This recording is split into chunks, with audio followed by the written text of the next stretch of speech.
लेकिन बेईमानों ने, कल के कांग्रेस और कम्युनिस्टों ने जो शक्ति, परंपरागत शक्ति थी, उसने संविधान में हमें पूर्ण अधिकार नहीं दिया है। जो आंशिक अधिकार मिला है उसको सुरक्षित करते हुए जो बाकी का अधिकार है इस देश में, चाहे वह प्रत्यक्ष राष्ट्रपति का चुनाव हो, हमारा मधेश 8 जिला का नहीं है। संपूर्ण मधेश को एक गोल बंद करके स्वायत्त मधेश प्रदेश स्थापना करने की बात हो, नेपाल के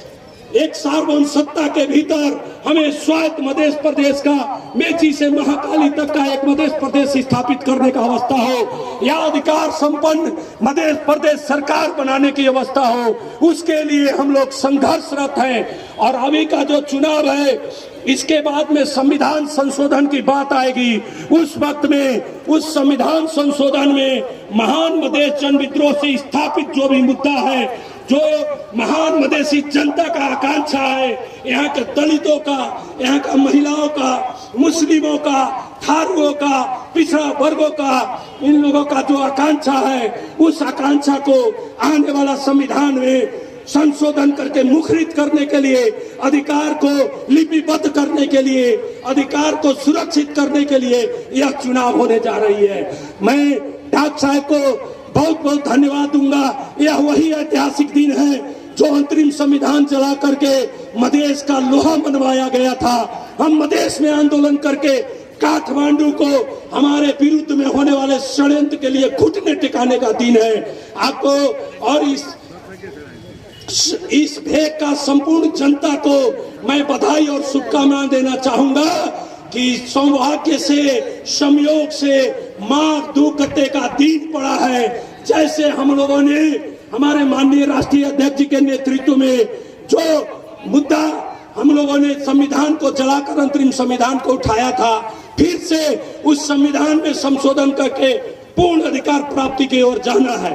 मैं आग्रह करना चाहूंगा तमाम जन समुदाय का, तमाम मधेसी जनता का आकांक्षा था कि जसपा और लोसपा मिल जाए। अब हम लोग मिल करके, हमारे नेता 2 हैं यहाँ, इन लोगों के दूरदर्शी नेतृत्व के चलते आने वाला जो संकट है उससे पार पाने के लिए संपूर्ण मधेसी समुदाय लोग एक जगह है। और हमें एक कमजोरी दिखाई देता है, हम लोग जब संघर्ष करते हैं तो लाठी लेकर के सड़क पे खड़े होते हैं, अपने विरोधी को परास्त कर देते हैं, लेकिन मत देने की बारी आती है, जब शांतिपूर्ण तरीका से बैलेंस से लड़ने का बारी आती है, उस वक्त हम लोग पिछड़ जाते हैं। इसीलिए मैं आग्रह करना चाहूंगा कि हम लोग आने वाले दिनों में जनता समाजवादी पार्टी नेपाल का छत्ता छाप को वोट दे करके निश्चित रूप से अपने प्रतिनिधि को केंद्रीय संसद में भेजेंगे और संविधान का जो